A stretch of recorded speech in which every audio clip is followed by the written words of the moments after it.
এবার দেখাবো অল সিম recharge manager অ্যাপে কিভাবে স্পেশাল অফার হিট করতে হয়। স্পেশাল অফারগুলো হিট করার জন্য আপনার প্রথমে অ্যাডমিন অথবা কো-অ্যাডমিন লেভেল অ্যাকাউন্ট লাগবে। স্পেশাল অফার হিট করার জন্য আপনার টপ আপ ব্যালেন্সে টাকা অ্যাড করতে হবে। আমার অ্যাডমিন অ্যাকাউন্ট, তাই আমি এখন আপনাদের দেখাবো কিভাবে স্পেশাল অফার হিট করতে হয়। স্পেশাল অফারগুলো মূলত সরাসরি ডিস্ট্রিবিউটর দেয়নি, এগুলো সরাসরি সিম কোম্পানি দিয়ে থাকে।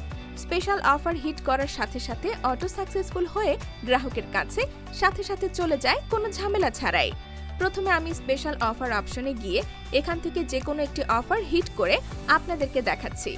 যেমন বাংলা লিংক ৮০ জিবি ১৫০০ মিনিট করে দেখাচ্ছি। হিট করার জন্য প্রথমে অফারের উপর ক্লিক করব। ক্লিক করার সঙ্গে সঙ্গে এমন একটি ইন্টারফেস চলে আসবে। এখানে যে নাম্বারে অফার দিবেন সেই নাম্বারটি টাইপ করবেন এবং এর নিচে অল সিম রিচার্জ ম্যানেজার অ্যাপের পিন নাম্বারটি বসিয়ে নিশ্চিতকরণে ক্লিক করবেন। ক্লিক করার সাথে সাথে সাকসেসফুল হয়ে গ্রাহকের কাছে অফার চলে যাবে। এই দেখুন আমার অ্যাপের হিস্ট্রি।